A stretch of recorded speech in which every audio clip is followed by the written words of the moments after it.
چلو بلائے ابھی کو دکھا کچھ تو کیا ہے بگڑے تو جھوٹنے نہیں دکھا ابلیس کی طرح تھا مقدر دکھا پوریا میں تنچ پورا پاکے دونوں ہاتھ جاگے سامنا رہا ہے نہیں چلو میں بند دکھ رہا ہوں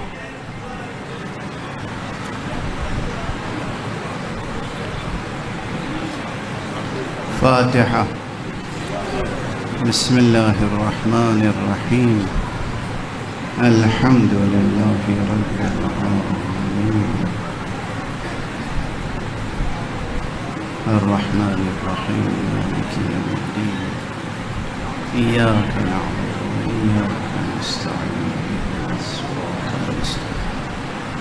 صراط الذين أنعمت عليهم غير المغضوب عليهم ولا الضالين.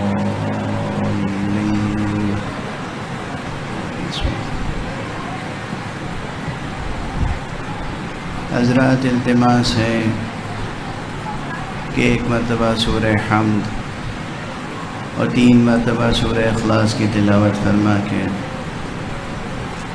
رہبر شہید آیت اللہ العظمیٰ سید علی حسینی خامنئی اور ان کے ساتھ شہید ہونے والے ان کے گھرانے کے افراد اور ملت اسلامیہ کے تمام شہداء کی روحوں کو ایصال فرمائے.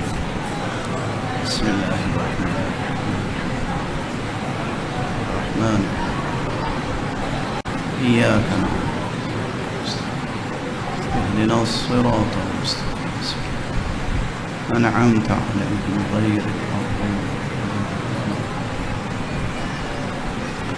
بسم الله الرحمن الرحيم. قل هو الله أحد الله الصمد لم يلد ولم يكن له كفوا.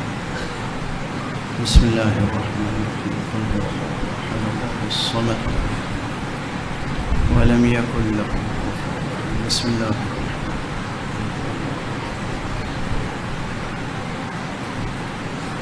اللهم صل على محمد.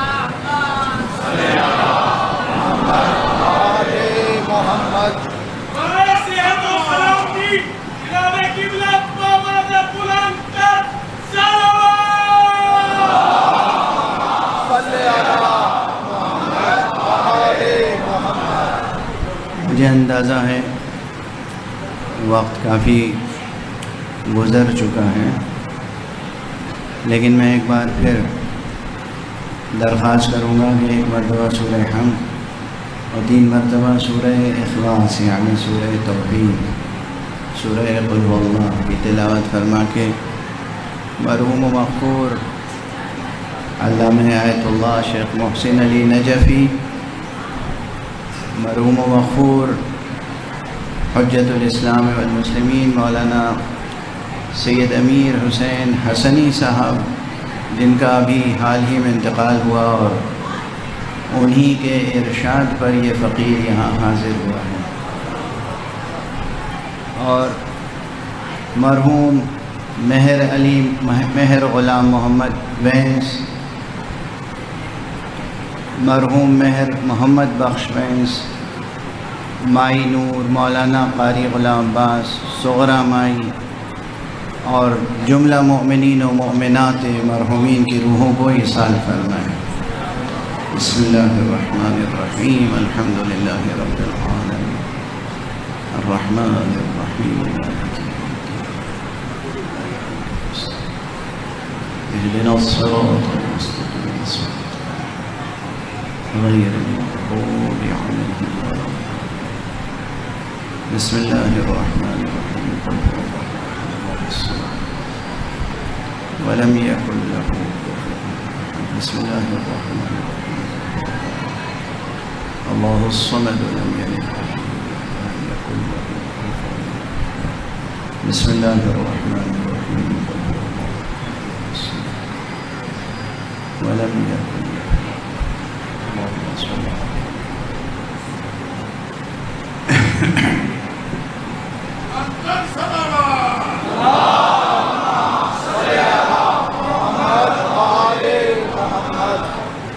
أعوذ بالله من الشيطان الرجيم.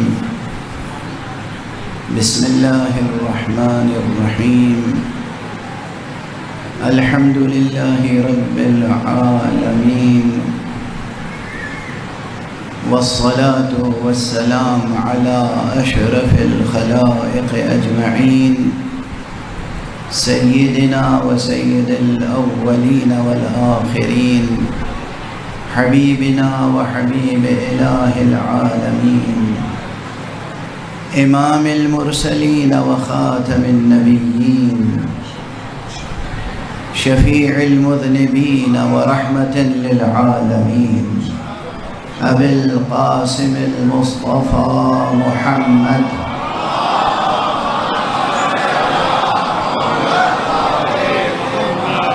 وعلى أهل بيته الطيبين الطاهرين الهداة المهديين المعصومين المظلومين، واللعنة الدائمة على أعداء الحق والدين. أما بعد، فقد قال الله تعالى عز اسمه في محكم كتابه ومتقن خطابه. بسم الله الرحمن الرحيم. وذكر فإن الذكرى تنفع المؤمنين. صدق الله العلي العظيم.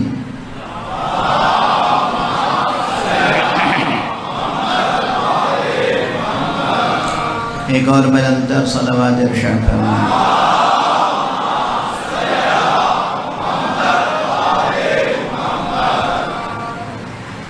مجھے آپ حضرات کے جذبات کا اندازہ ہے، اور آپ حضرات کے ہاں جو دستور ہے اس کا بھی اندازہ ہے. جذبات ہوتے ہیں، احساسات ہوتے ہیں، اسے درمیان میں آپ حضرات اٹھ اٹھ کر شعر پڑھ کے اور نعرے لگا کے اس کا اظہار کرتے ہیں. اچھی بات ہے، پسندیدہ بات ہے. جو جتنا بھی ذکر اہل بیت کرے، جو جتنی بھی یاد خدا قائم رکھ سکے،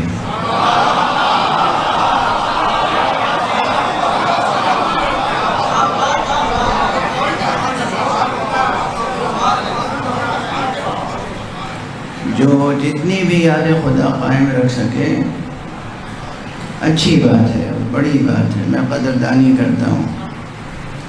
البتہ یہ ضرور اس وقت گزارش کروں گا کہ میں مہمان ہوں، پہلی بار حاضر ہوا ہوں، صحت بھی بہت اچھی نہیں ہے، تو مجھے کچھ معروضات پیش کرنے کی اجازت دیں.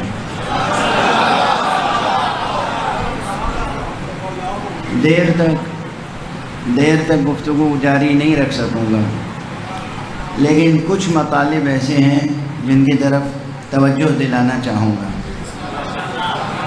ماشاءاللہ بزم میں علماء بھی تشریف فرما ہیں. بعض علماء اپنے پورے لباس میں ہیں، بعض علماء یہاں بے لباس بھی ہیں.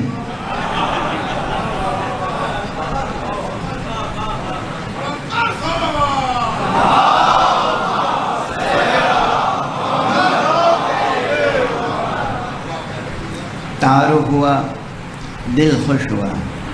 پروردگار علماء کی اس انجمن کو ہمیشہ قائم رکھے اور اس میں مزید اضافہ فرمائے. ان کے دست و بازو مضبوط رہیں، ان کے دل روشن رہیں، اور آپ حضرات ان سے استفادہ کرتے رہیں. علماء اور عوام کا رشتہ ہمیشہ برقرار رہنا چاہیے. شروع میں اب اسی تسلسل میں زبان پہ جملہ آ رہا ہے تو عرض کر دوں. تہذیب اسلامی، ثقافت اسلامیہ، تہذیب محمد و آل محمد، ثقافت اہل بیت، اس کی سب سے بڑی پہچان یہ ہے کہ معاشرے میں علم کی قدر اور علماء کی قدردانی ہونی چاہیے.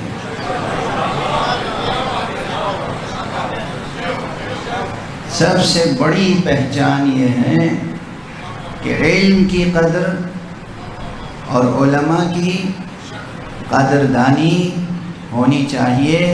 اگر امت نے پہلے ہی مرحلے میں علم کی اور عالم کی قدردانی کی ہوتی تو کوئی تفرقہ ہی پیدا نہ ہوتا۔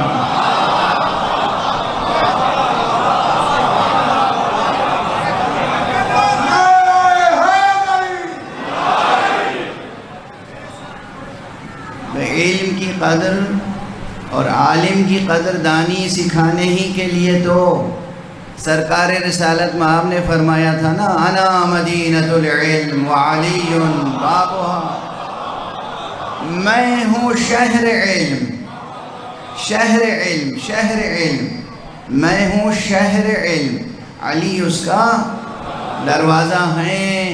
اب افسوس یہ ہے کہ جو علی سے حسد رکھتے تھے انہوں نے علی کی فضیلت کا انکار کرنے کے ساتھ ساتھ رسول کی فضیلت کا بھی انکار کر دیا۔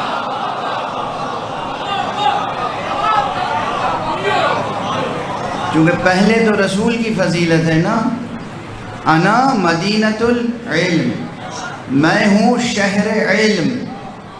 در علم پر یقین نہیں تھا تو شہر علم کا بھی انکار کر دیا۔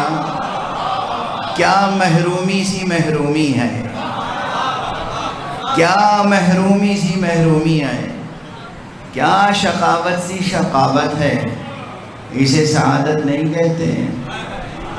تو یاد رکھیے گا کہ اسلامی تہذیب، قرآنی ثقافت، محمدی تہذیب، اہل بیت کی ثقافت، اس میں سب سے بڑی چیز ہے، اس کی پہچان ہے، اس کی شناخت ہے علم کی قدر اور علماء کی قدردانی، قدر شناسی، علم کی حفاظت، علماء کی حفاظت۔ ایک چیز ہمارے اور آپ کے امام نہم حضرت امام محمد تقی علیہ السلام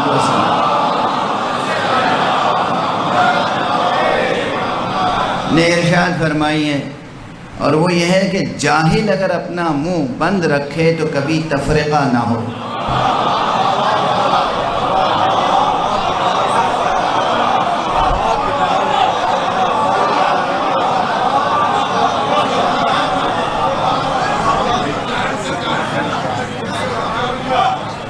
اور ایک جملہ اب انقلابی کہوں گا، جوانوں جاہل کو پہلے سمجھاؤ، اگر وہ اپنا منہ بند رکھے تو بہت اچھا، بند نہ رکھے تو تمہیں اتنی قدرت ہونے چاہیے کہ اس کا منہ بند کر۔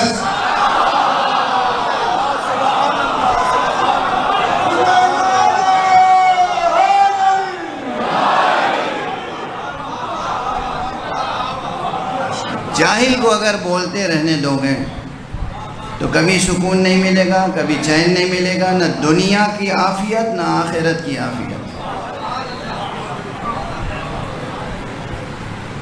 واضح ہے؟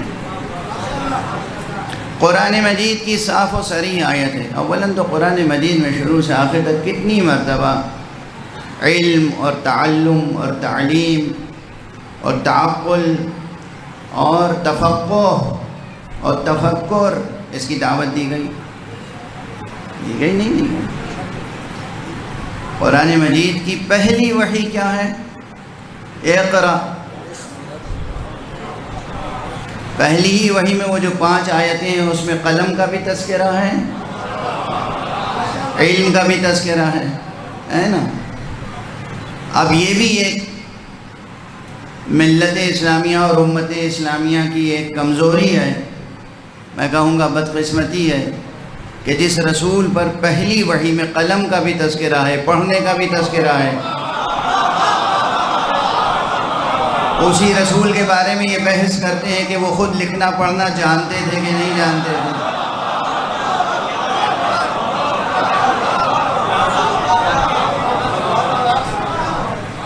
وہ امی تھے، یعنی نعوذ باللہ 100,000 بار نعوذ باللہ 100,000 ان پڑھ تھے۔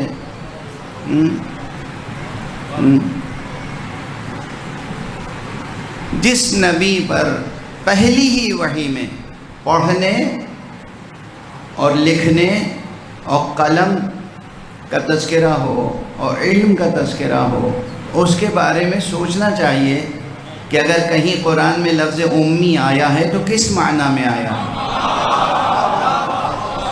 ہر لفظ کے بارے میں تو آپ بحث کرتے ہیں کہ صاحب عربی زبان بہت گہری ہے، بہت وسیع ہے، Arabic language is one of the richest languages of the world, بہت رچ لینگویج ہے، اس میں ووکیبلری اتنی ہے، اس میں الفاظ اتنے ہیں دوسری کسی زبان میں نہیں ہے، اور اس کی خصوصیتیں یہ ہیں کہ جناب والا ایک لفظ کے بہت سے معنی ہوتے ہیں۔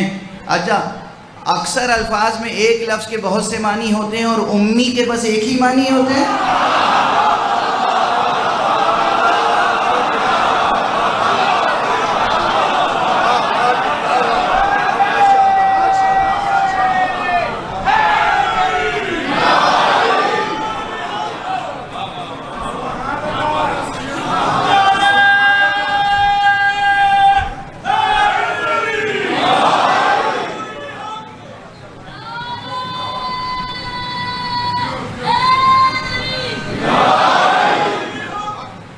ہر جگہ آپ کو سمجھ میں آ جاتا ہے کہ صاحب عربی زبان اتنی رچ ہے، اس میں کوئی شک نہیں۔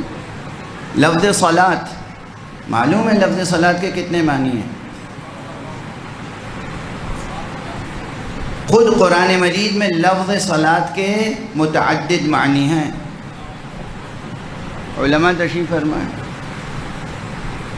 ایک معنی لفظ صلاۃ کے کیا ہیں؟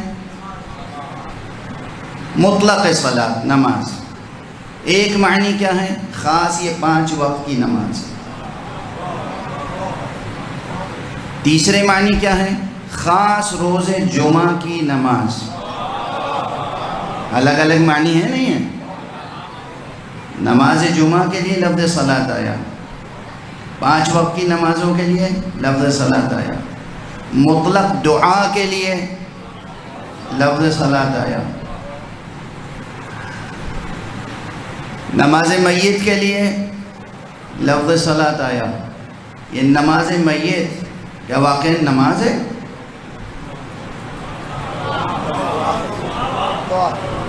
نماز میت نماز ہے بھئی؟ یہ 5 وقت کی جو نماز ہے اس میں کیا کیا شرطیں ہیں؟ لا صلاۃ الا بطہور، نماز ہی نہیں ہوگی اگر آپ باوضو نہیں ہیں۔ لا صلاۃ الا بفاتحۃ الکتاب، نماز ہی نہیں ہوگی اگر اس میں سورہ الحمد کی تلاوت نہیں کی، ٹھیک ہے نا؟ اس کے علاوہ اس کے ارکان کیا کیا ہیں، اس کے واجبات کیا کیا ہیں؟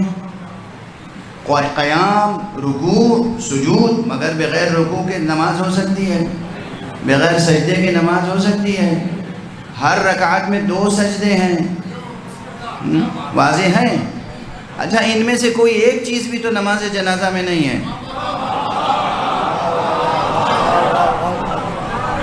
واضح ہیں؟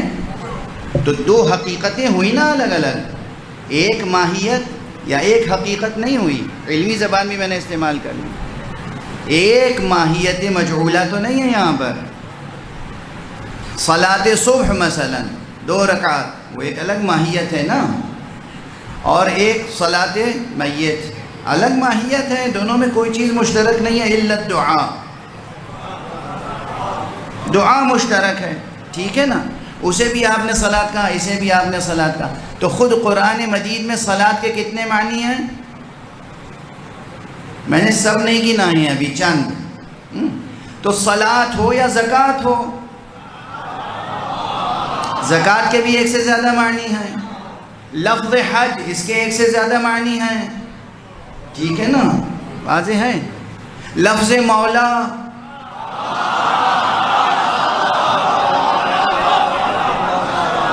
اس کے بھی 1 سے معنی، 1 سے زائد معنی ہے خود قرآن مجید میں۔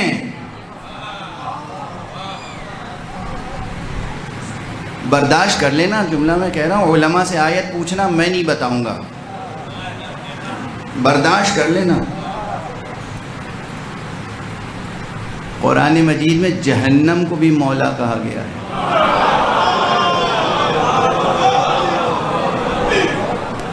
آیت ڈھونڈنا آج امتحان ہو جائے گا سب کا۔ اب بس سوچنا یہ ہے کہ کون ہوگی وہ امت جس کے لیے مولا جہنم ہے.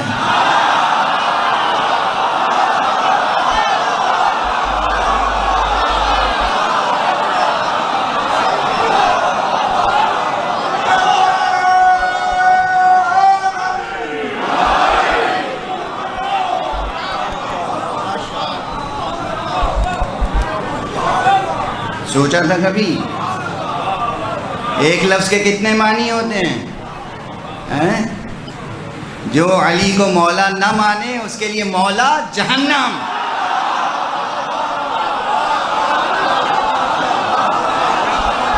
صلوات پڑھ دیں محمد و آل محمد.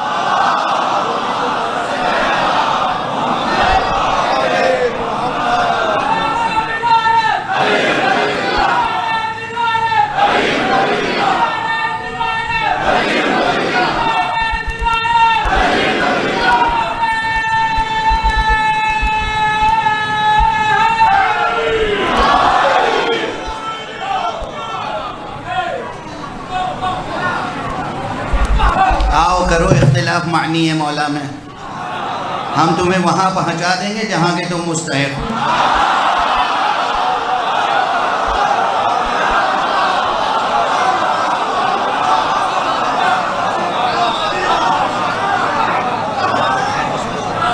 اور قرآن کی روشنی میں، کسی کمزور روایت کی روشنی میں نہیں،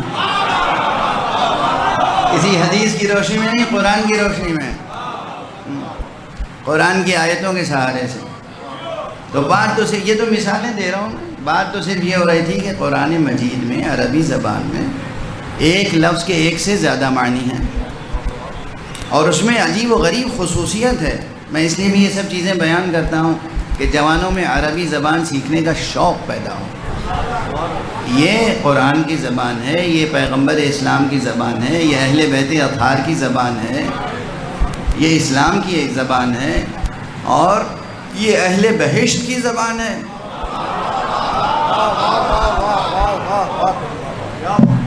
یہ اہل بہشت کی زبان ہے.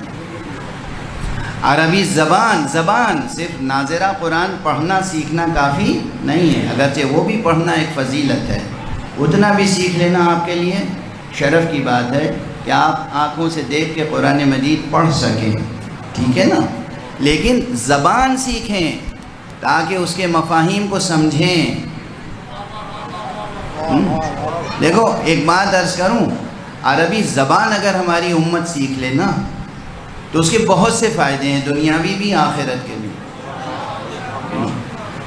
اب دنیاوی فائدے مثلا دنیا میں کتنی کنٹریز ہیں جن کی نیشنل لینگویج عربک ہے؟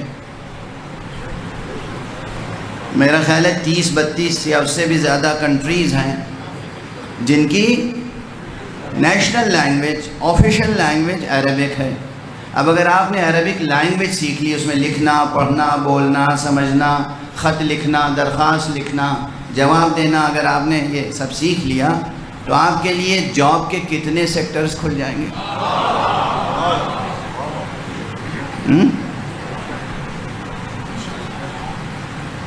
آپ فرینچ لینگویج سیکھتے ہیں، فرینچ لینگویج لے دے کے ایک ملک کی زبان ہے فرانس کی، یا کینیڈا کا ایک خاص صوبہ ہے وہاں بولی جاتی ہے.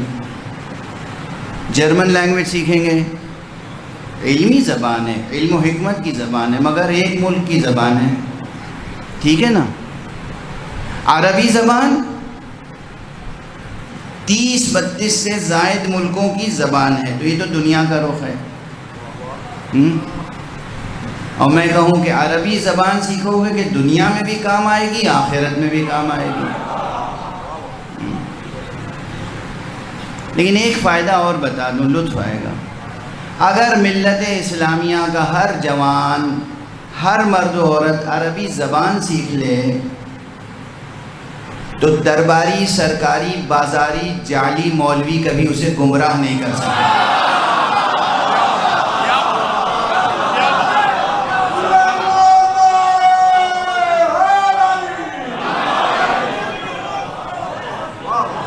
بتاؤ کتنا بڑا فائدہ ہے کہ نہیں ہے نا. سب مل کے ایک اور بلند صلوات پڑھ دو محمد.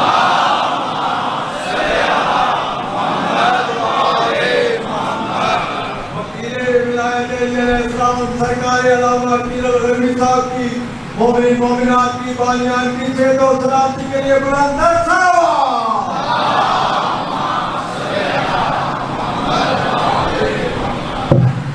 بہرحال یہ میں مثالیں دے رہا تھا کہ عربی زبان بہت رچ ہے، تو دو ایک باتیں اور عرض کر لینے دیجیے۔ اس کی رچنس، اس کی بیوٹی اور اس کی لٹریری ایفیشنسی، اس کی ادبی ظرفیت، اس کی لنگوسٹک ایفیشنسی، اس کی لسانیاتی ظرفیت، اس کا آپ اندازہ کریں اس کے مفردات سے پہلے۔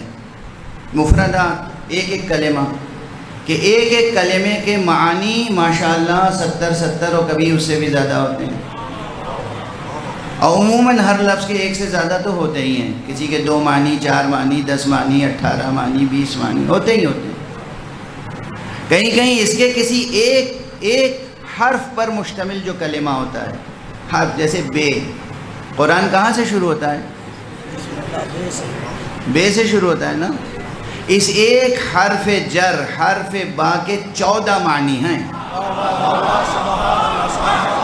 کتنی لطیف بات ہے، پوچھو علماء سے، یہ جو بیٹھے ہوئے ہیں حوزہ علمیہ سے پڑھے ہوئے، مغنی لبیب میں کتنے معنی بیان ہوئے ہیں؟ ایک حرف بے کے 14 معنی، بعض میں اس سے بھی زیادہ، مختصر کتابوں میں 2 4 10 معنی بیان کر کے چھوڑ دیتے ہیں۔ ایک لفظ، ٹھیک ہے نا، ایک حرف پر مشتمل حرف بے۔ 2 حرفی کلمات مثلا من، اس کے کتنے معنی ہیں؟ حرف ہے، حرف، اسم نہیں ہے، فعل نہیں ہے، بہت سے معنی ہیں۔ اسی طریقے سے اسماء جو اس کے ناؤنس ہیں، اسم، تو بہت سے ایسے ہیں کہ ان میں ایک سے زائد معنی تو ہیں، بعض ایسے ہیں کہ جن میں بالکل متضاد معنی ہیں، بالکل متضاد۔ جیسے ایک لفظ قرء ہے، فقہ میں اصول میں بار بار اس کی مثال دی جاتی ہے، قاف رے حمزہ، قرء، ٹھیک ہے نا۔ قرء کے معنی نجاست کے بھی ہیں، طہارت کے بھی۔ متضاد ہو گئی نا بات، بالکل 2 رخ، 2 ایکسٹریم۔ قرء کے معنی نجاست بھی، قرء کے معنی طہارت بھی، ڈیپینڈ کرتا ہے کہ کس سیاق و سباق میں ہے، کہاں پر استعمال ہوا، کس کے لیے استعمال ہوا، کس نے استعمال کیا، ٹھیک ہے نا۔ جیسے قرء کے 2 معنی ہیں، جون، جیم واو نون، جون کے بالکل 2 معنی ہیں متضاد۔ ایک معنی ہے سفید، دودھ کی طرح سفید، ایک معنی ہے سیاہ، 2 معنی ہیں نا۔ ایسے ہی بہت سے، پوری ڈکشنری میں نے مرتب کی ہے ازداد کی، کہ کتنے الفاظ قرآن مجید میں اور عربی زبان میں جن کے بالکل متضاد معنی ہیں۔ انہی میں سے امی بھی ہے۔ آج سن کے جانا، یہ تحفہ لے کے جانا، امی کے معنی جاہل بھی ہیں، امی کے معنی عالم بھی ہیں، مگر دونوں میں اتنا فاصلہ ہے۔ عام انسان جو دنیا میں پیدا ہوتا ہے جاہل، اسے بھی امی کہہ سکتے ہیں خاص سیاق و سباق میں، اور اسے بھی امی کہہ سکتے ہیں جو دنیا میں آنے سے پہلے علم حاصل کر چکا ہو۔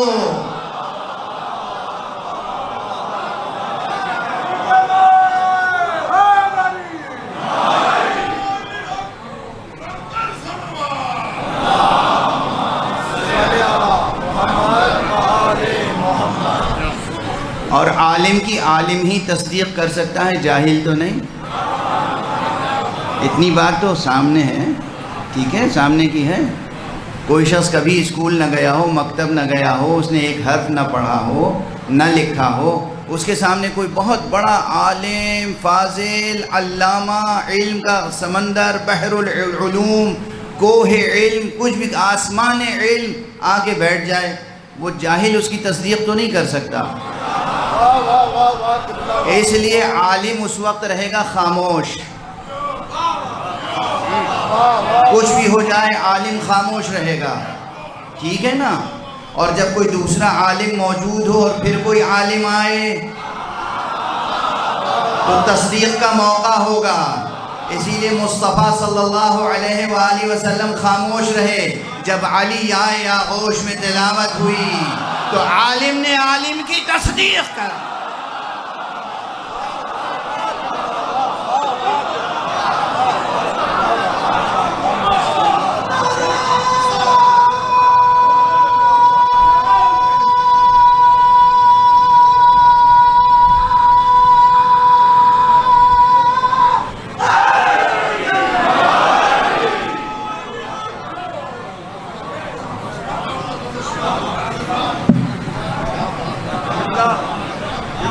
یہ سب مثالیں گزارش ہے یہ غیور عوام کی طرف سے سال میں کم از کم ایک دفعہ علم و عرفان کی بارش برسانے اس دھرتی پہ ضرور آیا کریں۔ آپ کا بہت شکریہ، ہماری سب سے گزارش ہے آپ سے۔ سارے بولے سارے آنا چاہیے نا آغا صاحب کو ہاتھ کرنے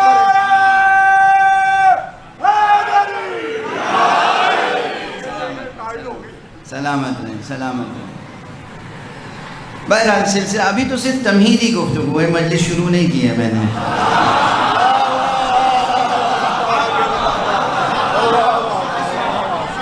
ابھی تمہیدی گفتگو ہے تو اب اس مرتبہ تمہید آئندہ مجلس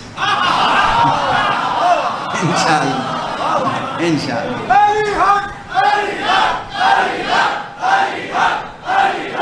سلامت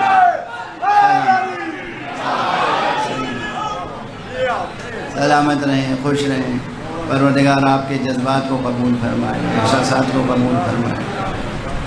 میں جو عرض کر رہا تھا کہ سب سے بڑی چیز جو اسلامی تہذیب و قرآنی ثقافت کی ہے، محمد اور آل محمد کی ثقافت و تہذیب کی بات ہے، وہ ہے علم۔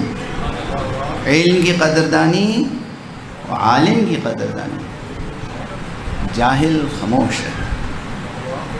قرآن مجید میں حکم فرمایا گیا وَلَا تَقْفُ مَا لَيْسَ لَكَ بِهِ عِلْم، دیکھو جس بات کا تمہیں علم نہ ہو اس کی پیروی نہیں کرنا۔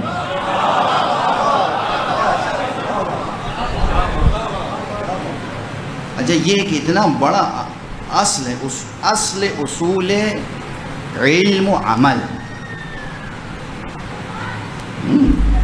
اب اگر صرف علماء کا مجمع ہوتا ہے یا حوضے کا ماحول ہوتا تو میں صرف اس میں اصولی بحث کرتا ہے، اس وقت علم اصول کی روشنی کہ وَلَا تَقْفُ مَا لَيْسَ لَكَ بِهِ عِلْم، اس سے کتنے اصول ثابت ہوتے ہیں، اصول فقہ کے، جن کی طرف ابھی بزرگان نے بھی اشارے نہیں کی۔ یہ بہت بڑا اصل ہے، ایک چند الفاظ ہیں بس، وَلَا تَقْفُ مَا لَيْسَ لَكَ بِهِ عِلْم۔ اتنے سے جملے میں تفکر کے، تحقیق کے، علم کے اور عمل کے کیا کیا اصول دے دیے اللہ تعالیٰ نے۔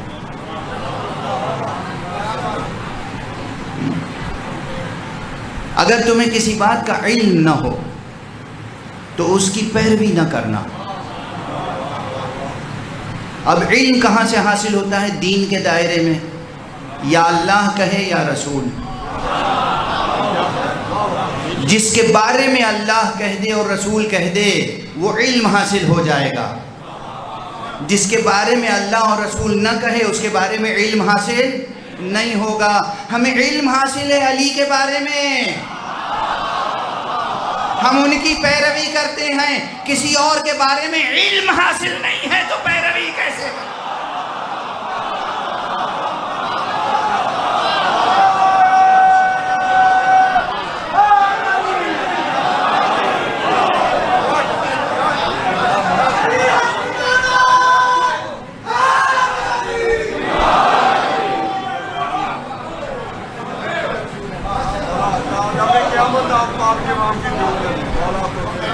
دین میں علم کسے کہتے ہیں؟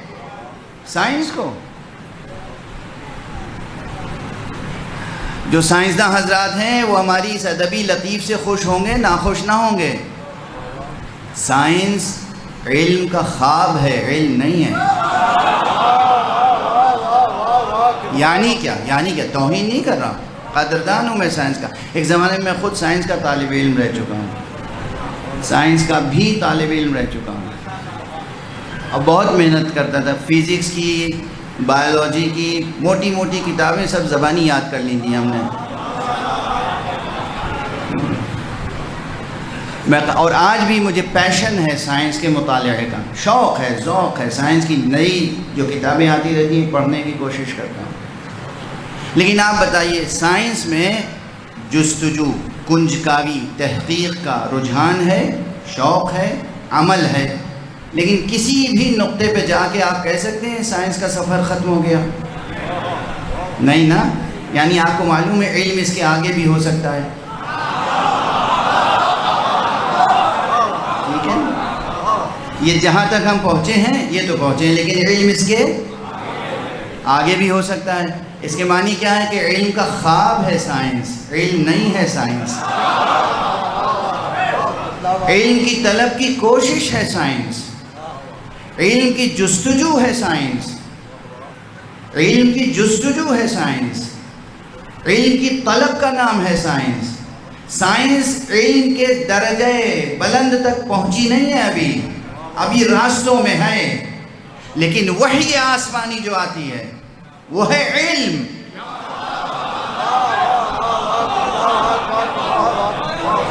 وحی الہی وہ علم ہے. ہم تجربوں سے جہاں تک بھی پہنچے ہیں اس پر یقین نہیں کر سکتے. وہاں سے جو وحی نازل ہو اس پر یقین حاصل ہوتا ہے.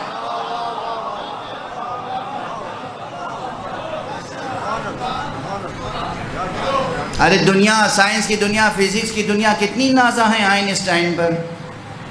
آئنسٹائن نے جو کچھ کہا تھا ابھی تک سب صحیح ہے ویسے ہی، یا تبدیلیاں ہو گئی نا.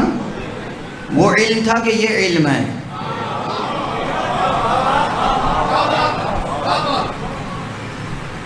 کیپلر نے اپنے زمانے میں جو ایسٹرونومی پروپوز کی تھی، جو نقشہ کاسموس کا پروپوز کیا تھا، جو ہیونز کا، آسمانوں کا، سیاروں کا، ستاروں کا، اسٹارز کا جو نقشہ پیش کیا تھا وہ آخری تھا؟ یا جو نیوٹن نے پیش کیا وہ آخری تھا؟ یا اس کے بعد جو جناب والا آئنسٹائن نے پیش کیا وہ آخری تھا؟ آج جو پیش کیا جا رہا ہے وہ آخری ہے؟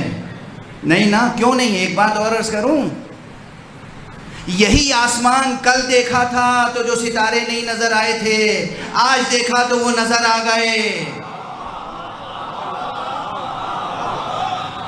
یہ خود اس بات کی دلیل ہے کہ کوئی خالق مطلق ہے جو مسلسل تخلیق کر رہا ہے، تاکہ سائنسدانوں کا خدا کو قبول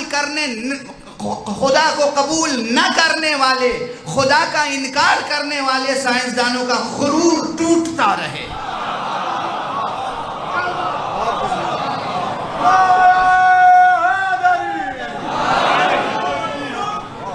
کل نہیں نظر آیا تھا، آج ایک نیا سیارہ نظر آ گیا. کل نہیں نظر آیا تھا، آج نیا ستارہ نظر آ گیا. ناسا نے ایک نئی رپورٹ بھیج دی، بھائی آج ہم نے نئی چیزیں ڈسکور کی. آج کیسے ڈسکور کی؟ یہ کیوں نہیں کہتے کہ آج خلق کیا کسی نے؟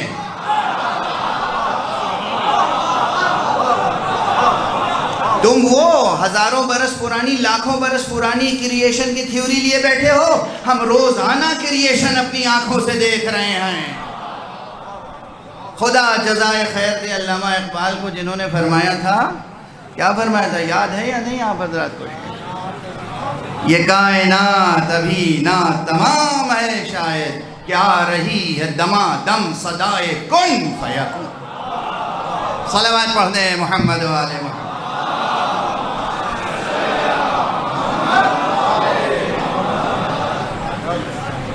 بحث ہوتی رہتی ہے نا، کریشنسٹ ایوولوشنسٹ، کریشنسٹ ایوولوشنسٹ، کریشنسٹ ایوولوشنسٹ. ارے ہم آج دیکھ رہے ہیں تخلیق، آج ہم کریشن دیکھ رہے ہیں. کریشن کا سلسلہ جاری ہے آپ کے اندر. ارے ایک سانس آئی اور گئی، دوسری سانس کہاں سے آئی؟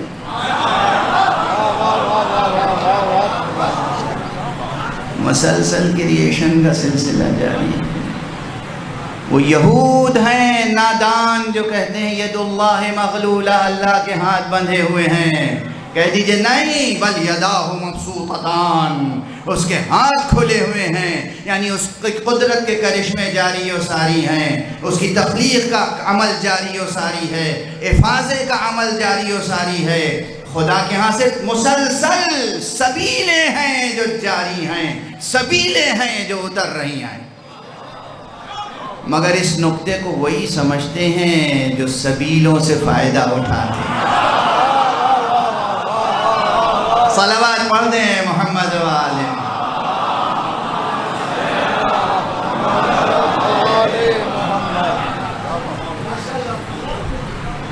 بہرحال بات دیکھیے کہاں سے کہاں تک بڑھتی چلی جا رہی ہے، اور ہے یہ سب ابھی تمہید میں۔ دلیل یہ ہے کہ میں نے ابھی اس آیت کا ترجمہ ہی نہیں کیا جس کو خطبے کے بعد تلاوت کرنے کا شرف حاصل کیا تھا،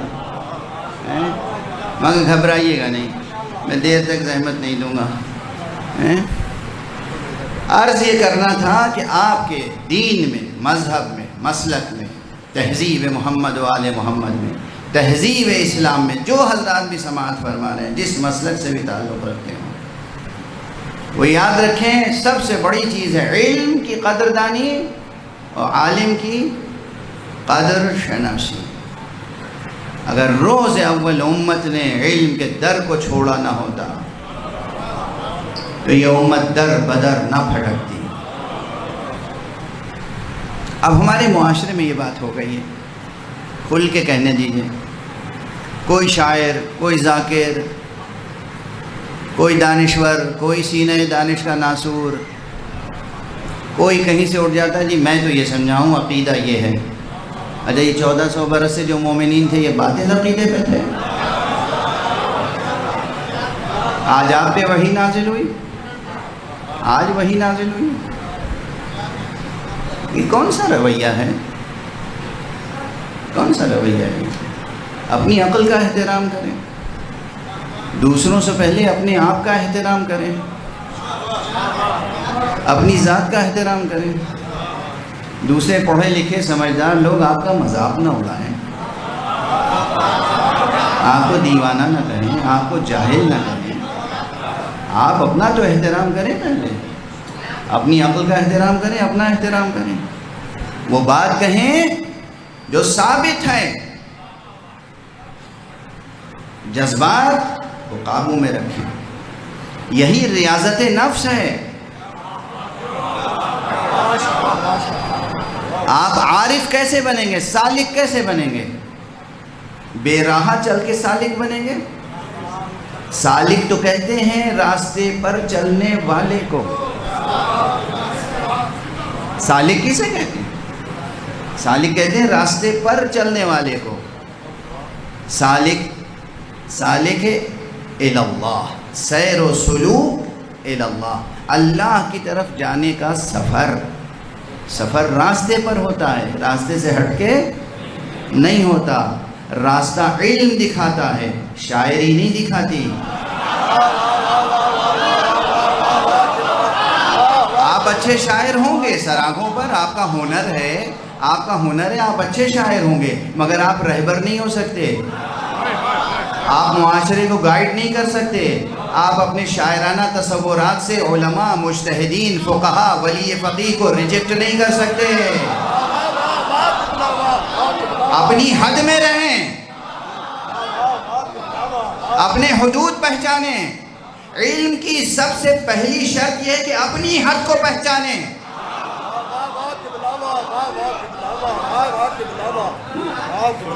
آپ اچھے مقرر ہو گئے، تھوڑی سی اردو آ گئی، تھوڑی سی شاعری آ گئی، اور آپ مرجع تقلید کے خلاف شعر کہنے لگے، عوام کو بھڑکا رہے ہیں، مرجعیت کیا ہے، تقلید کیا ہے، یہ کیا ہے، وہ کیا ہے۔ اپنی عقل کا احترام کریں، اپنی عقل کا احترام کریں، اپنی عقل کا احترام کریں، ہوش کے ناخن لیں۔ کیا کہہ رہے ہیں؟ زندگی کے ہر شعبے میں تقلید کرتے ہیں، دین میں تقلید نہیں ہے۔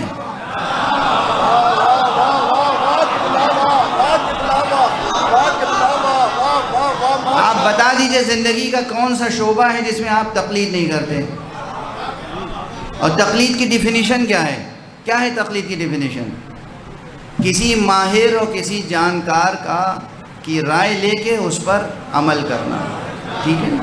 یہی تو ہے دین میں بھی. کیا ہے تقلید هو العمل, عمل ہے نا. تقلید فتوے کے مطابق عمل ہے. فتویٰ یعنی کیا؟ فتویٰ یعنی کہ لفظ فتویٰ لغوی معنی میں عام ہے, اب ایک مذہبی اصطلاح بن گئی. ٹھیک ہے نا. ہم بیمار ہیں تو کیا کریں گے؟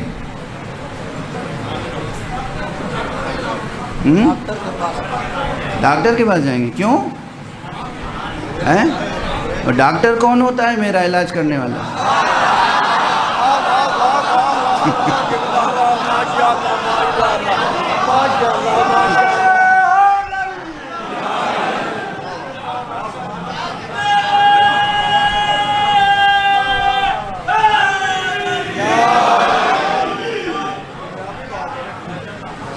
مجلس میں بیٹھ کے ایسا غلط فتویٰ دے رہے ہیں. ڈاکٹر کو کیا پتا مجھے کون سی بیماری ہے اور کون سا اس کا علاج ہوگا؟ ڈاکٹر میرا علاج کر دے گا. مجھے گھر بنانا ہے, گھر بنانے کے لیے زمین خریدنی ہے. سمپلی میرے پاس پیسہ ہے, میں زمین خریدنا چاہتا ہوں. اب آج کل دیکھیے سارے شہروں میں, چھوٹے چھوٹے شہروں میں بھی اویئرنیس بڑھ گئی ہے, اور حکومتیں جو گڈ گورننس کرتی ہیں وہ شہروں کو نقشے سے بساتی ہیں. تو معلوم ہوتا ہے یہ انڈسٹریل ایریا ہے, یہ ایجوکیشنل ایریا ہے, یہ ریسیڈنشل ایریا ہے, یہ کمرشل ایریا ہے. تو جب ہم زمین خریدنے کھڑے ہوں گے تو ہمیں مشورہ کرنا ہوگا زمین شناسوں سے. بھائی ہمیں گھر بنانا ہے ایک اچھا خوبصورت, جس میں زمین بھی ہماری ہو, آسمان بھی ہمارا ہو. گھر بنانا ہے رہنے کے لیے گھر. وہ کہیں گے اس علاقے میں لیجئے گا زمین. کیوں بھائی اس علاقے میں کیوں نہیں؟ کہ آپ کا جی چاہے لے لیجئے, مگر یہاں کل فیکٹریاں کھل جائیں گی, دھواں نکلے گا چمنی سے, یا ویسے ہی شور ہوگا, ہنگامہ ہوگا, عاجز آ جائیں گے. زندگی دوست ماحول یہاں نہیں ہے, زندگی دوست ماحول وہاں ہے. آپ کا جی چاہے انویسٹ کر دیجئے. اگر آپ رہنے کے لیے زمین لینا چاہتے ہیں تو کہاں لیں گے؟ جو علاقہ مخصوص ہے رہنے کے لیے. کاروبار کے لیے زمین لینا ہے وہاں لیجئے جہاں کاروبار ہے. انڈسٹری کے لیے زمین لینی ہے وہاں لیجئے جہاں انڈسٹری ہے نا. یہ بھی مشورہ لینا پڑے گا یا نہیں؟ جو خود سر ہوگا اس کا انجام برا ہوگا, خسارے کا سودا ہوگا, نقصان ہوگا, پیسہ بھی ضائع ہوگا, ہدف بھی حاصل نہیں ہوگا. اچھا زمین خرید لی, چلیے ریسیڈنشل ایریا میں گئے ہو, بہت عمدہ زمین خرید لی. اب زمین بنانی, گھر بنانا, رہنا مجھے. نقشہ انجینئر صاحب کیوں بنائیں گے؟ بناتے ہیں نہیں بناتے ہیں. پیسہ میں لگاؤں گا, زمین میری ہے, رہنا مجھے ہے, میری آل اولاد کو, اور مجھے پابندی کرنے پڑے گی کہ انجینئر صاحب کی پابندی کرتے نہیں کرتے ہیں. یہاں دروازہ ہوگا, یہاں کھڑکی ہوگی, یہاں اتنی سریا ہوگی, یہاں اتنا لوہا ہوگا, یہاں اتنی سیمنٹ ہوگی, یہاں اتنی اونچی ہوگی, وہ اتنی اونچی. سارا نقشہ کون بناتا ہے؟ کیوں بناتا ہے انجینئر؟ سمجھ میں آ رہی ہے بات؟ تو اب ڈاکٹر سے لے کے اور انجینئر سے لے کے اور زمین شناس سے لے کے اور دنیا بھر کے جتنے مسائل ہیں, ہر مسئلے میں تو آپ تقلید کرتے ہیں اور بے چون و چرا کرتے ہیں اور ڈھونڈتے ہیں کہ کس فیلڈ میں کون سب سے بہتر ہے. علم اور دین کے معاملے میں آپ کو یہ عام زندگی کا اصول نظر نہیں آتا کہ جو دین شناس ہے, جو قرآن شناس ہے, جو حدیث شناس ہے, جو رجال شناس ہے, جو ولایت شناس ہے, اس سے ولایت کا درس لو. تم دنیا کو ولایت کا درس نہ دو.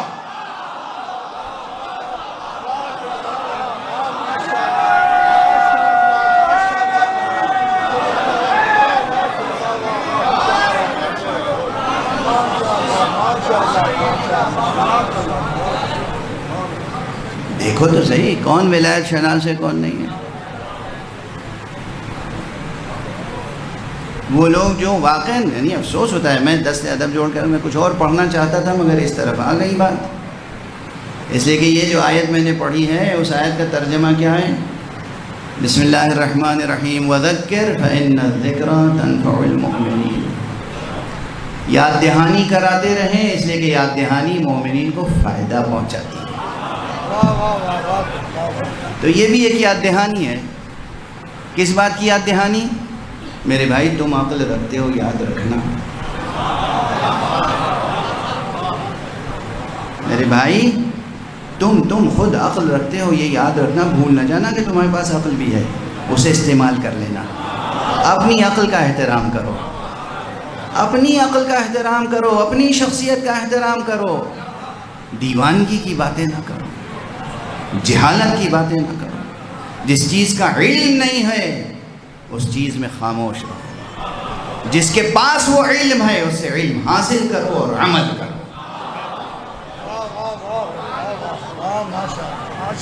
واضح ہے؟ اگر یہ بات سمجھ میں آ گئی تو میں سمجھتا ہوں کہ اس شہر میں میرے آنے کا اس مرتبہ اس سفر کا محصل حاصل ہو گیا۔ اسلامی معاشرے میں ہر چیز کی گنجائش ہو سکتی ہے، جہل کی گنجائش نہیں۔ اہل بیت کے چاہنے والوں کے معاشرے میں کسی بھی شے کی گنجائش ہو سکتی ہے، جہل کی گنجائش نہیں ہو سکتی۔ اصلا جہالت کا ایمان سے ٹکراؤ ہے۔ ایمان خود ایک مرتبہ علم ہے۔ ایمان کیا ہے؟ ایک مرتبہ علم ہے۔ جب ہم کہتے ہیں اشہد ان لا الہ الا اللہ تو کائنات کی سب سے بڑی حقیقت کا اعتراف کرتے ہیں۔ یہ اعتراف ہمیں ایک منزلت علمی پہ پہنچاتا ہے، اس لیے یہیں سے ایمان سے جہالت کا ٹکراؤ شروع ہو جاتا ہے۔ سب سے پہلا اپروچ فلسفیانہ، حکیمانہ، علمی، حقیقی، عقلی یہ ہے کہ جو شے ہے اسے کہو ہے،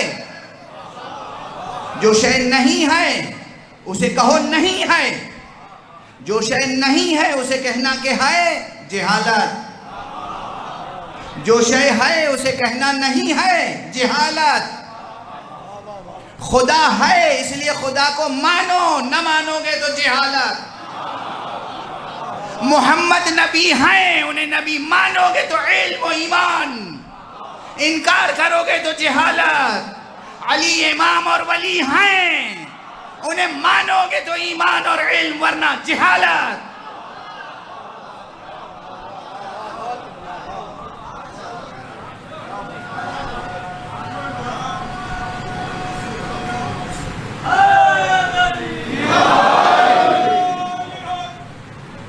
فلسفی کی ڈیفینیشن کیا ہے؟ فلسفی اور فیلیسی میں کیا فرق ہے؟ فلسفی اور فیلیسی میں کیا فرق ہے؟ فلسفی ہے وجود کو وجود ماننا، موجود کو موجود ماننا، معدوم کو معدوم ماننا۔ فیلیسی کیا ہے؟ وجود کا انکار۔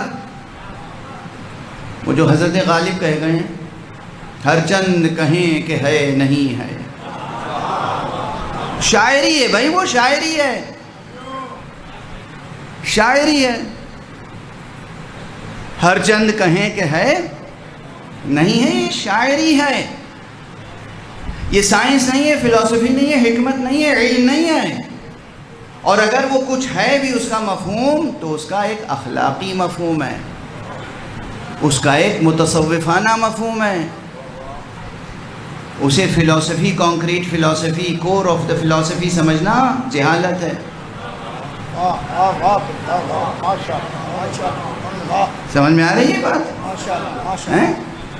وہ متصوفانہ نظریہ ہے، اپنے وجود کا انکار ظاہر ہے۔ مثلا میں مثال دوں، میں اگر نجف اشرف پہنچ جاؤں، وہاں آیت اللہ العظمہ سیستانی بیٹھے ہوئے ہیں، اب کوئی آئے ان کے سامنے مجھ سے کہے کہ یہ مسئلہ بتا دیجیے، میں کہوں گا بندہ خدا میں جاہل ہوں، یہ عالم ہے، ان سے پوچھو۔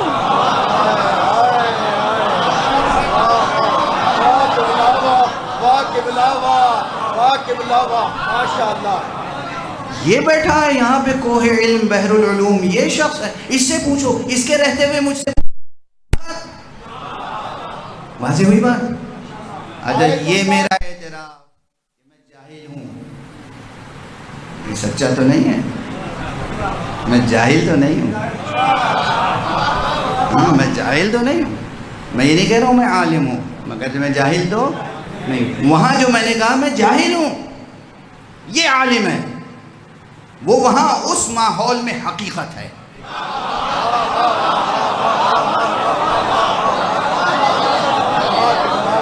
سمجھ میں آ رہی ہے بات؟ جب ایک عظیم بیٹھا ہو تو حقیر کی کوئی حیثیت نہیں ہے. حقیر کی حیثیت تبھی بنے گی جب وہ اپنے کو حقیر سمجھے.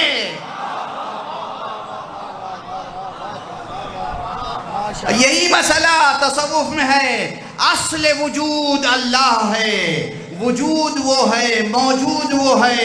اس کے مقابلے میں خود کو موجود ماننا سفاہت ہے, نادانی ہے. اس لیے کہتے ہیں کہ بس وجود تو ایک ہی ہے.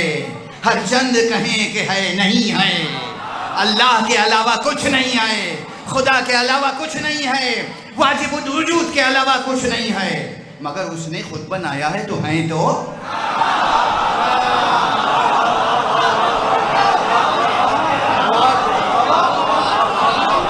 ہیں تو ہیں کہ نہیں ہیں؟ ہیں. یہ ہوتی ہیں ظرافتیں, یہ ہوتی ہیں کلام کی لطافتیں, یہ ہوتی ہے منہ شگافی, یہ ہوتی ہے ژرف نگاہی, یہ ہوتا ہے الفاظ و مفاہیم کا سمجھنا. اگر غلط موقع پہ غلط مفہوم سمجھ لیا تو گئے. واضح ہوئی نہیں؟ ہمارے پروردگار انہیں بھی سلامت رکھے, زندہ سلامت رکھے. حضرت آیت اللہ العظمہ شیخ ناصر مکارم شیرازی میرے استاد تھے اصول میں. میری گردن پہ بہت حق ہے ان کا.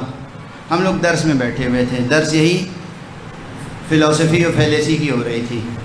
یہ جو مشککین ہوتے ہیں اور یہ جو سوفسطائی ہوتے ہیں, سفسطی ہر چیز میں شک, پتہ نہیں میں ہوں کہ نہیں ہوں, پتہ نہیں دنیا ہے کہ نہیں ہے نا.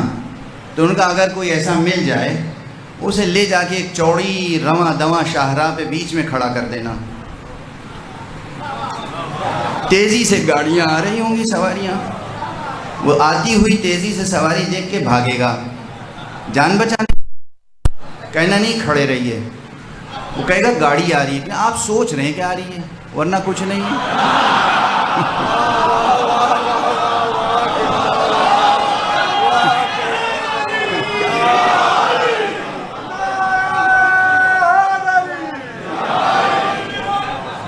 آیت اللہ سیستانی کی سے تو سلامتی کے لیے بلند تر صلوات.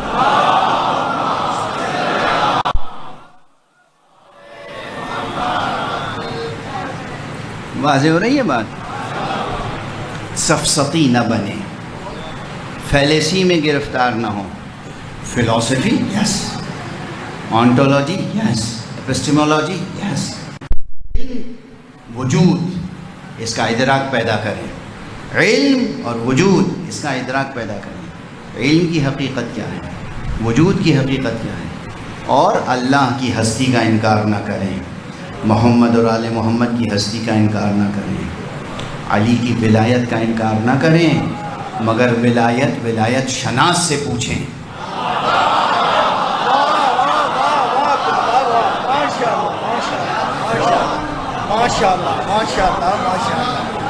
معلوم ہے کسی چیز کی خبر ہی نہیں ہے انہیں. اپنے آپ کی خبر نہیں, اپنی عقل کی خبر نہیں, ولایت پہ تقریر کر رہے ہیں. دعویٰ یہ ہے کہ مجھ سے پوچھو ولایت, میرے علاوہ تو روئے زمین پہ کوئی ولایت جانتا ہی نہیں ہے. اور علی ولی ہیں, بے شک ولی ہیں. جو علی کے ولایت کا انکار کرے وہ کچھ ہو سکتا ہے, مومن نہیں ہو سکتا.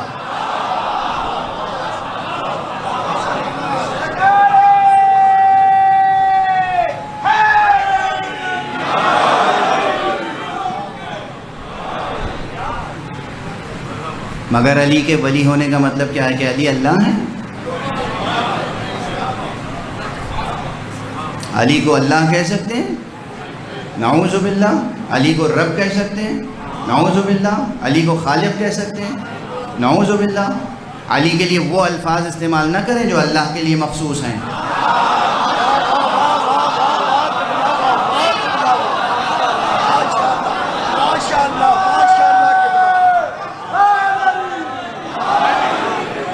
جو اسماء جو القاب اللہ سبحانہ و تعالیٰ کے لیے خاص ہیں، اگر آپ اللہ کے علاوہ علی علیہ السلام کے لیے استعمال کریں گے، اللہ بعد میں سزا دے گا، علی پہلے سزا دے گا.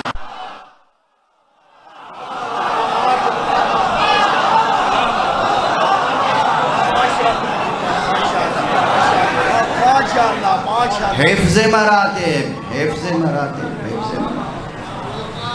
روح تہذیب ہے حفظ مراتب. اللہ کو اللہ سمجھو، رسول کو رسول سمجھو، امام کو امام سمجھو، وسیع کو وسیع سمجھو، وزیر کو وزیر سمجھو، بادشاہ کو بادشاہ سمجھو، وزیر کو وزیر سمجھو. ٹھیک ہے نا؟ باپ کو باپ سمجھو، بیٹے کو بیٹا سمجھو. حفظ مراتب. استاد کو استاد سمجھو، شاگرد کو شاگرد سمجھو. حفظ مراتب. روح تہذیب ہے حفظ مراتب. پورا دین آیا ہے، اساس دین ہے حفظ مراتب. کہوں تو بے جانا ہوگا، کوئی مبالغہ نہ ہوگا. اللہ نے کیوں کہا میرے علاوہ کسی کو سجدہ نہ کرنا؟ حفظ مراتب. میرے علاوہ کوئی سجدے کا مستحق نہیں ہے. ہر ایک کو تعظیمی سجدہ کرنے لگو گے تو خدا معلوم تم کس کو بزرگ سمجھ کے سجدہ کر بیٹھو.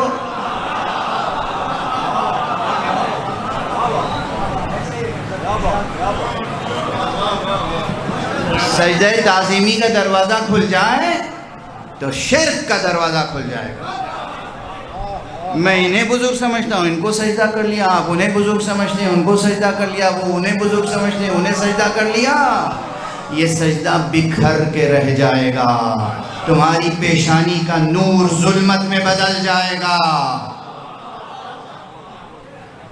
اللہ نے تمہیں سرفراز بنایا ہے. کبھی غور کیا ہے اپنی خلقت پر؟ خلقت پہ غور کر کے شکر خدا ادا کرنا. حیوان کہلاتے ہو نا، حیوان.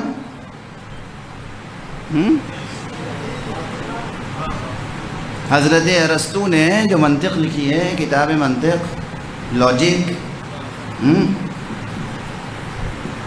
اس میں انسان کی ڈیفینیشن کیا ہے؟ وہ آج تک رکھا ہے. انسان کی ڈیفینیشن انہوں نے بتائی، الانسان حیوان ناطق. انسان حیوان ناطق ہے. یہی رٹتے رہتے ہیں نا حوضے میں دن بھر رات بھر. انسان حیوان ناطق ہے، یعنی کچھ بھی وہ ہے تو حیوان نا. ویسے یہاں حیوان کے بالکل وہی معنی نہیں ہے جو آپ ابھی سمجھ کے ہنسنے لگے. لیکن ایک بات سمجھنا چاہتا ہوں، ڈاکٹر، انجینئر، سائنٹسٹ بہت سے ہوں گے یہاں پر، محظوظ ہوں گے. یہ سائنس جو ہے نا وہ واقعی آپ کو حیوان سمجھتی ہے، بالکل اسی معنی میں. اور اس کی جلدی سے ایک مثال اور دلیل پیش کر دوں. بہت ناز کرتے ہیں نا سائنس پر. سائنس آپ کو لٹرلی حیوان سمجھتی ہے. آپ پوچھئے ڈاکٹرز یہاں ہوں گے بہت سے، ان سے پوچھئے جو دوائیں آپ کو دی جاتی ہیں علاج کے لیے پہلے کس پہ آزماتے ہیں؟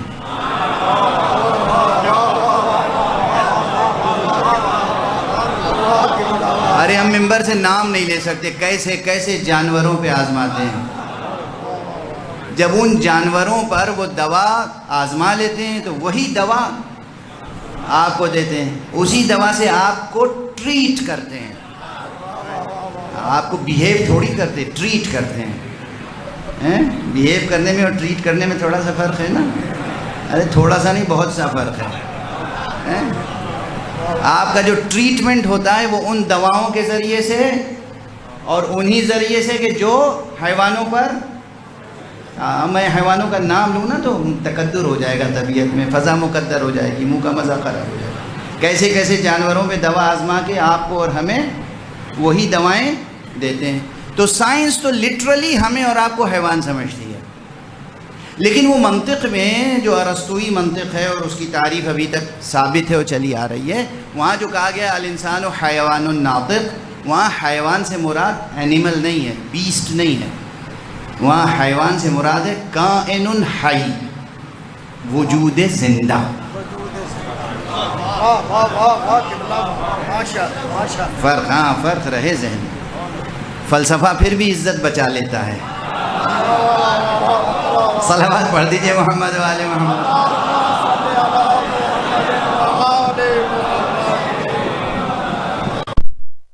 جو ہے الانسان حیوان ناطق، یعنی الانسان کائن حی ناطق، ٹھیک ہے نا؟ انسان وہ زندہ وجود ہے جس میں نطق کی صلاحیت ہے، اور نطق سے مراد بھی یہ نطق نہیں ہے منہ سے آواز نکالنے والے تو سارے اینیملز اور بیسٹ ہیں، یہاں نطق سے مراد ہے عقل کی قوت فکر، زبان فکر۔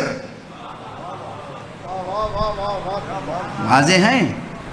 نطق سے مراد ہے، ناطق ہونے سے مراد ہے کہ سامنے کی چیز دیکھ کے جو چیز نظر نہیں آ رہی ہے اسے پہچان سکیں، یعنی ناطق کہتے ہی اسے ہیں جو اس دنیا کو دیکھ کے خالق کو پہچان سکے۔ صلوات پڑھ دیں محمد و آل محمد۔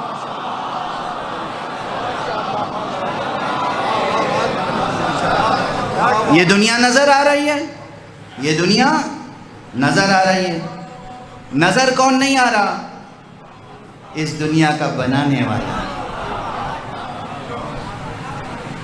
تو اللہ نے انسان کو ایسا بنایا کہ وہ اس دنیا کو دیکھ کے اس کے بنانے والے تک پہنچ سکے، یہی اس کا شرف ہے۔ اب وہ بات ادھوری نہ رہ جائے اس لیے کہہ کے آگے بڑھوں، حالانکہ وقت تو کافی گزر چکا، جس لیے یہ میں نے یہاں تک بات پہنچائی کہ آپ اپنی خلقت پہ غور کیجئے گا اور پھر فخر کیجئے گا اور ناز کیجئے گا اور سجدہ شکر کیجئے گا۔ جتنے حیوان ہیں، پرند ہوں یا چرند، جتنے درندے جو کچھ بھی ہیں، ان سب کا سر یوں زمین کی طرف جھکا ہوا ہے۔ جنگل کا شیر، جنگل کا راجہ شیر، سر اس کا کدھر ہے؟ جھکا ہوا۔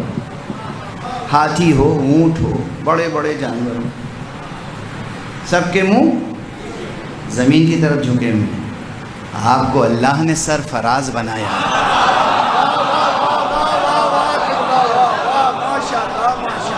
اس احسان کا شکر ادا نہیں کرو گے؟ اس احسان کا شکر ادا نہیں کرو گے؟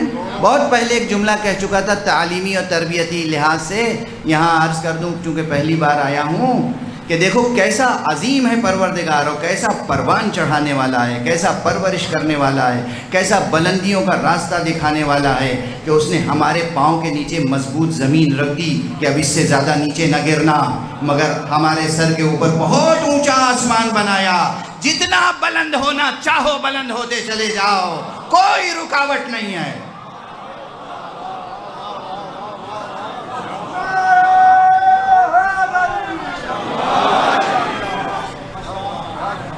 سمجھ میں آئی بات؟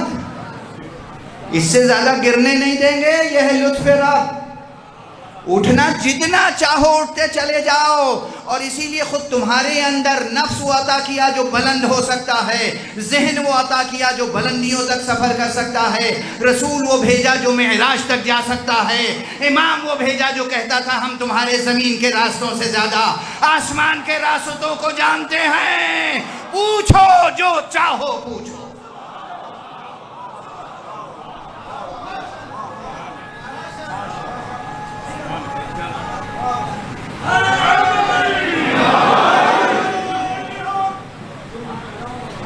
کیسا رب ہے، کیسا خالق ہے، کیسا مولا ہے، وہ بھی مولا ہے، اور اس کا انکار کرنے والے کا مولا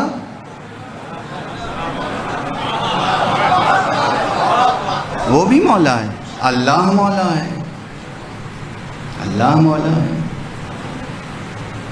اللہ نے جو رسول بھیجا وہ بھی مولا بنا کے بھیجا، اپنے رسول کا جانشین جیسے بنایا اسے بھی مولا بنایا۔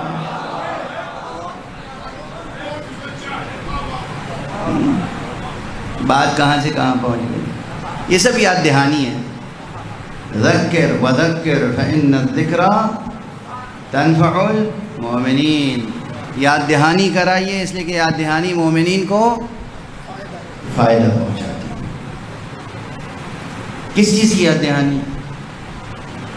اگرچہ اس کے بعد فوراً جو آیت ہے وہ یہ ہے کہ وَمَا خَلَقْتُ الْجِنَّ وَالْإِنسَ إِلَّا لِيَعْبُدُونَ. ہم نے جن و انس کو پیدا نہیں کیا مگر اس لیے کہ وہ عبادت کریں. تو اس کی یاد دہانی ضروری ہے کہ ہم عبادت کے لیے پیدا ہوئے، سرکشی کے لیے نہیں.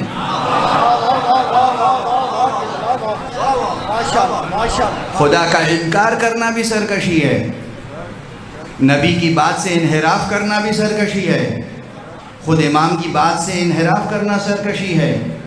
امام کی موجودگی ہو تو امام غیبت میں ہو تو نائب امام.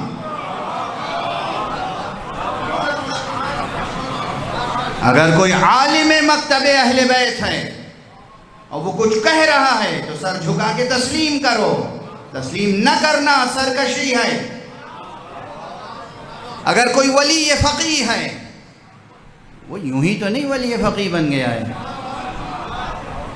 اگر وہ کچھ کہہ رہا ہے کسی بھی میدان میں ہو تو اپنے جذبات پہ قابو رکھو، سمجھو کہ اس نے یہ بات کیوں کہی. مثال دوں گا اور بات تمام. آج چونکہ زیادہ تر سامنے جو مجمع بیٹھا ہوا ہے وہ ظاہر ہے کہ اہل بیت کا چاہنے والا عاشق مجمع ہے.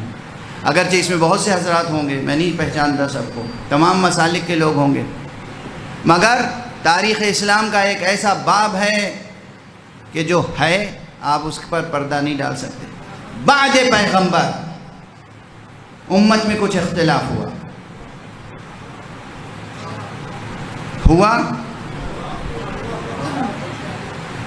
4 اصحاب کا ایک ایسا گروہ تھا. میں ایک جملہ کہہ دوں، پھر یہ جملہ کہنے سے پہلے کہہ چکا ہوں، ہو سکتا ہے آپ کے کانوں تک پہنچ بھی چکا ہو، مگر وہ جملہ لطیف ہے، میرا ہے. اپنا جملہ بار بار پڑھنے میں کیا جرم ہے؟ اب میرا جملہ ہے، کسی اور کا جملہ نہیں. آج تک کسی نے کہا نہیں تھا، یہ کسی نے یہ بات نہیں کہی، حالانکہ سچ ہے. لوگ پوچھتے ہیں نا شیعیت کی تاریخ کیا ہے، ہسٹری آف شیعزم، شیعیت کی تاریخ کیا ہے؟ تاریخ تشیع کب سے ہے؟ خدا کی قسم اگر اس عہد اسلامی میں دیکھو، اس ظاہری عہد اسلامی میں، تو پیغمبر اکرم صلی اللہ علیہ وآلہ وسلم کے جتنے صحابہ تھے منافقین کو چھوڑ کے سب شیعہ تھے.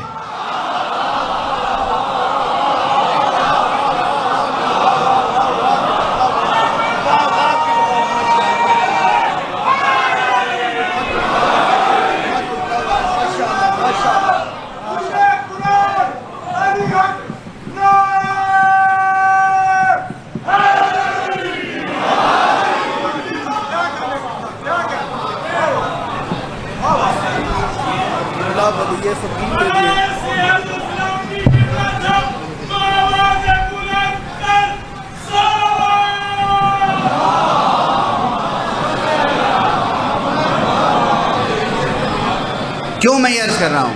سننا، غور سے سننا، کیوں عرض کر رہا ہوں؟ میں اس تفریق کا قائل نہیں ہوں جو آج کل رائج ہے، یہ شیعہ ہیں، یہ سنی ہیں، اور یہ فلاں ہیں. کوئی ہاتھ باندھ کے نماز پڑھنے سے کوئی سنی نہیں ہو جاتا، ہاتھ کھول کے نماز پڑھنے سے کوئی شیعہ نہیں ہو جاتا. شیعہ اور سنی ہونے کا معیار یہ ہے کہ کس کے دل کے دروازے علی کے لیے کھلے ہوئے ہیں،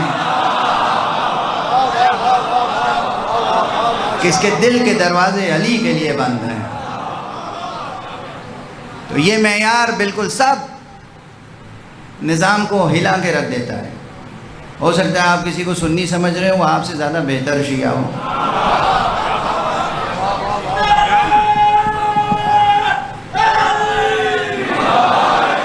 تو یہ جو لیبل اور ٹیگ لگا رکھے ہیں نا، یہ سب بیکار کی باتیں ہیں.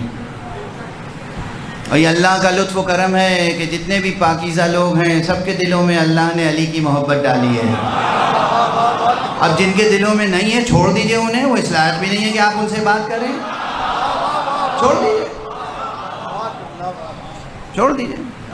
اور چاہے کچھ بھی ہو کہ اتنی شہرت رکھتا ہو، دانشور ہیں، محقق ہیں، عالم ہیں، مصنف ہیں، کچھ بھی ہیں، نجس العین ہیں.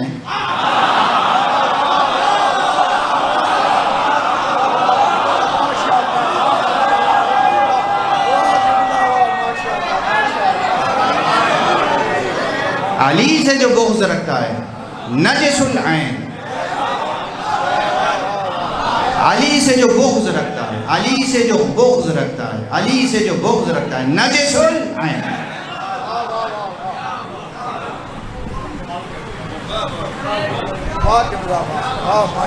آج کے بعد سے کوئی مجھ پہ یہ الزام نہیں لگائے گا کہ میں تقیہ کرتا ہوں. صلوات پڑھ دیجئے محمد و آل محمد.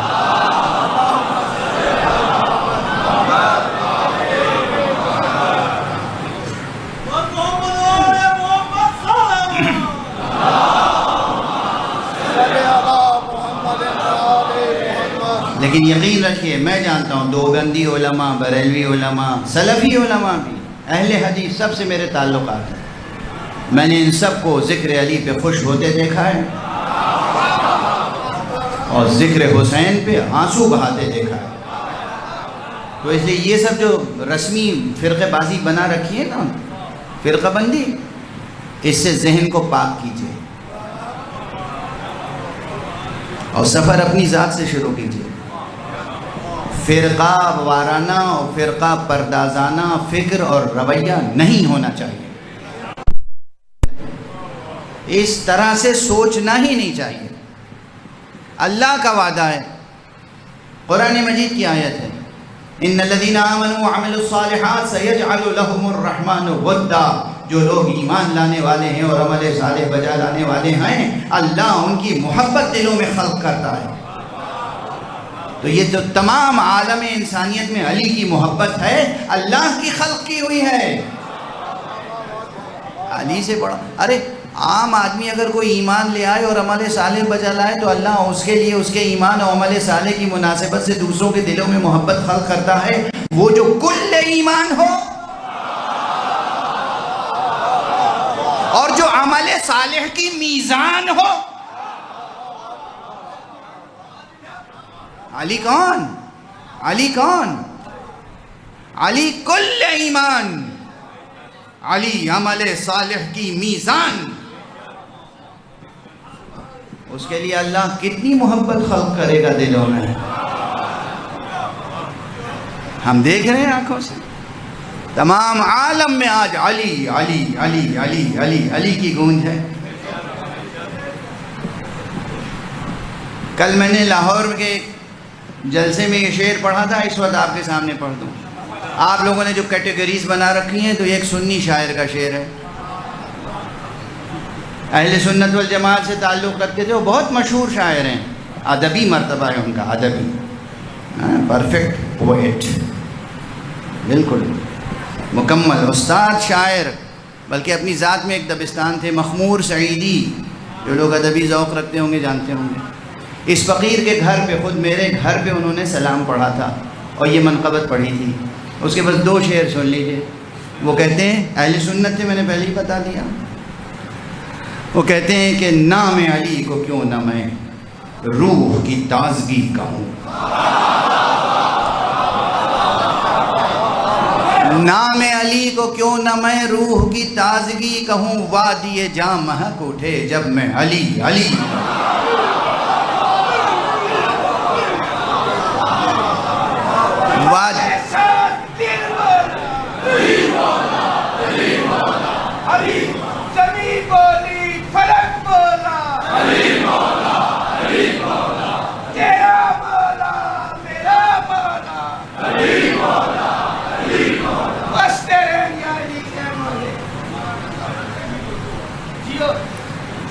ایک شعر اور ان کا، بس 2 سے شعر، اس میں ختم. اب یہاں باب فضائل ختم کر دوں گا، روک دوں گا.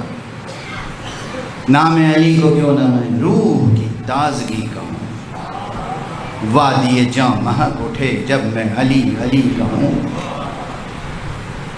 ابن علی کی زندگی شرح صفات آدمی. ابن علی، ابن علی، حسین ابن علی، ابن علی کی زندگی، تمام مسلمان سنیں، ابن علی کی زندگی شرح صفات آدمی۔ ابن معاویہ تجھے کیسے میں آدمی کہوں؟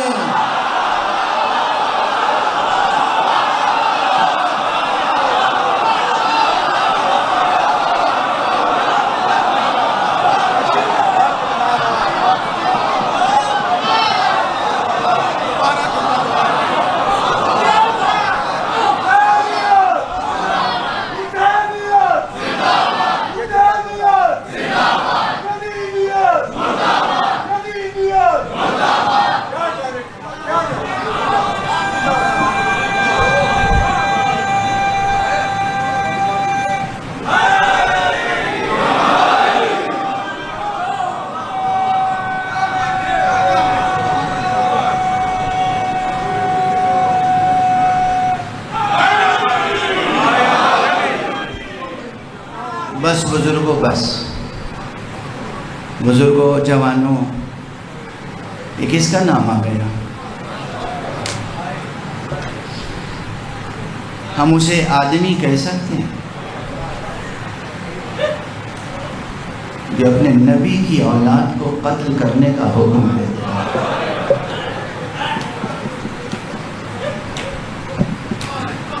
صرف قتل ہی کا حکم نہ دیں، میں تو فہرست وار اپنے ٹوٹے پھوٹے لفظوں میں فہرست وار ان مصائب کی طرف صرف اشارہ کرتا ہوں جن کا کوئی انکار نہیں کر سکتا۔ کوئی زیب داستان نہیں ہے، کوئی اس فقیر پہ یہ نہیں کہہ سکتا کہ صاحب یہ کتابوں میں نہیں ہے، یہ زیب داستان کے لیے، رولانے کے لیے بیان کرتے ہیں۔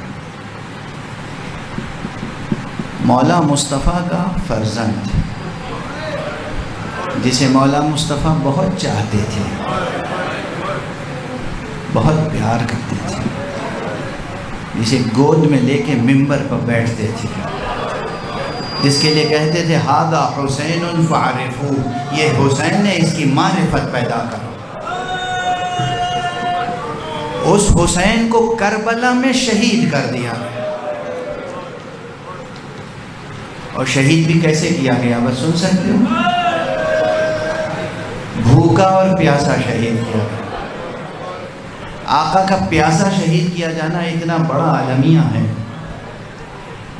آقا کا پیاسا شہید کیا جانا اتنا بڑا عالمیہ ہے کہ 12 اماموں میں سے ہر ایک نے تاکید کی ہے کہ شہید کربلا حسین مظلوم کی پیاس کو ضرور یاد رکھیں۔ پیاسا شہید کر دیا۔ آپ یہ بتائیں بڑے سے بڑے جرم میں کسی کو پھانسی دی جائے، اس سے بھی اس کی آخری خواہش پوچھی جاتی ہے، اسے پیاسا تو پھانسی پہ نہیں چڑھایا جاتا،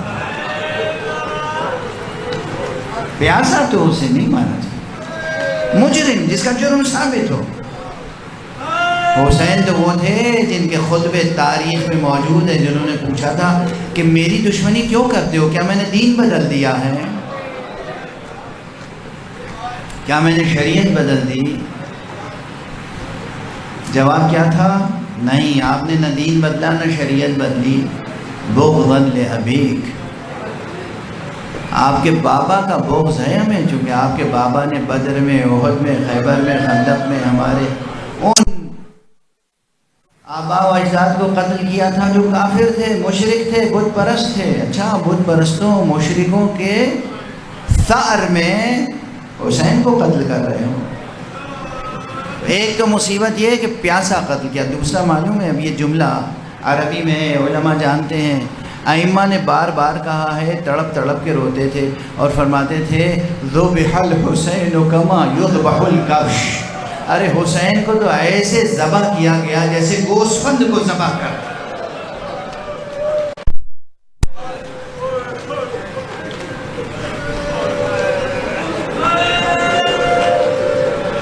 اجرکم علی اللہ، اجرکم علی اللہ، اجرکم علی اللہ۔ حسین کو قتل کیا، شہید کیا، گوسفند کی طرح پیاسا بے دردی سے ذبح کیا۔ اس کے بعد بس اتنا ہی تو نہیں، اس بات کو تاریخ میں جھٹلایا نہیں جا سکتا کہ پسر نحس نے اپنے فوجیوں کو حکم دیا کہ اب حسین کے جسم کو گھوڑوں کی ٹانگوں سے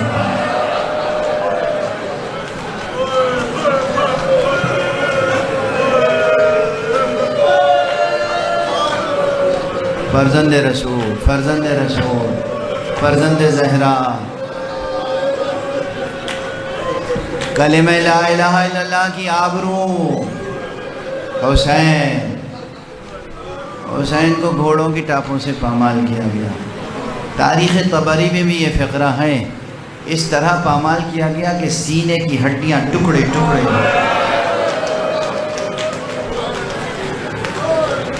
اجرکم علی اللہ۔ اور بس مصیبت یہیں تمام نہیں ہوئی۔ آج کیا تاریخ ہے؟ آج غالباً محرم کی 26 یا 27 ہے۔ یہ قافلہ کربلا سے اہل بیت کا قافلہ امام حسین کی شہادت کے بعد، پامالی کے بعد، اہل حرم کو یعنی نبی زادیوں کو، یعنی زینب و ام کلثوم کو، یعنی رباب اور لیلہ کو، یعنی سکینہ اور رقیہ کو، اور ان کے ساتھ ساتھ امام زین العابدین کو رسن بستہ کربلا سے کوفے اور کوفے سے شام تک دیار بدیار پھرایا گیا۔ بس 2-3 فقرے عرض کروں گا، مجلس تمام کر رہا ہوں۔ میں سخت مصائب نہیں پڑھ پاتا اور نہیں پڑھتا ہوں۔ بعض وہ روایتیں جو کتابوں میں موجود ہیں وہ بھی مجھ سے پڑھی نہیں جاتی۔ پڑھنے کے لیے دل جگر چاہیے، کلیجہ چاہیے۔ آپ کی آوازیں بلند ہو گئیں، آپ کی آنکھوں میں آنسو ہیں، یاد حسین قائم ہے، بس یہ کافی ہے۔ یہ یاد حسین دین کو بچانے کے لیے بھی اور انسانیت کو بچانے کے لیے بھی کافی ہے۔ یاد حسین کم نہ ہو، غم حسین کم رنگ نہ ہو، غم منایا جاتا رہے، عزاداریاں برقرار رہیں، دلوں میں یاد حسین قائم رہے۔ کیسے بھلا سکتے ہیں ہم اس غم کو جب اس گھرانے کی خواتین مخدرات عصمت و طہارت اسیر کر کے پھرائی جائیں۔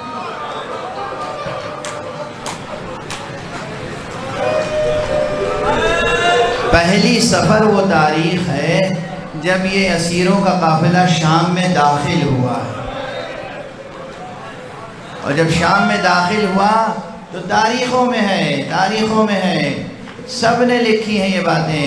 شہر شام کو سجایا گیا تھا، دور دور سے لوگوں کو بلایا گیا تھا، بازاروں میں مجمع اکٹھا کیا گیا تھا تاکہ ان کے درمیان سے رسول کی بیٹیوں کو اسیر حالت میں گزارا جائے۔ منادی ندا دیتا جاتا تھا اور گستاخیاں کرتا جاتا تھا، بیویاں اپنا چہرہ چھپاتی تھیں، سید سجاد آگے آگے اشک بہاتے ہوئے چلے جا رہے تھے۔ ایک مرتبہ یزید کا یہ حکم آیا کہ دربار کے باہر انہیں کھڑا رکھو اور 9 گھنٹوں تک، 9 ساعت تک کھڑا رکھو، بیویوں کے حلقے کے درمیان حسین کا سر رہے، بیویوں کی نگاہ سر پر پڑے مگر رونے نہ پائیں، روئے تو ان کے رخساروں پہ تماچے لگانا۔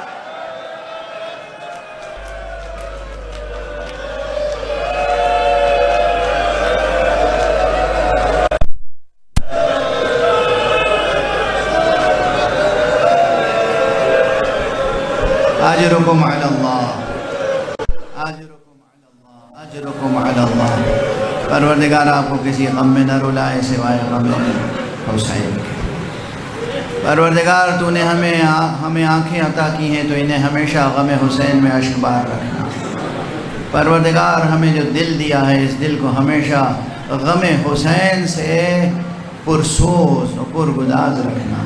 پروردگار معبود ہمیں علوم قرآن اور معارف اہل بیت سے آشنا رکھنا۔ پروردگار ہمارے سینوں میں چراغ توحید روشن رہے۔ معبود پروردگار ہمارے ہاتھوں میں دامان ختم نبوت رہے۔ پروردگار معبود ہمیشہ ہمیشہ ہمارے قدم صراط مستقیم ولایت پہ گامزن رہے۔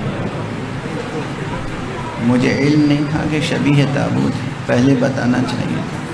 بہرحال بتائیے، آپ لوگ ماتم کریں، ماتم کریں، ماتم.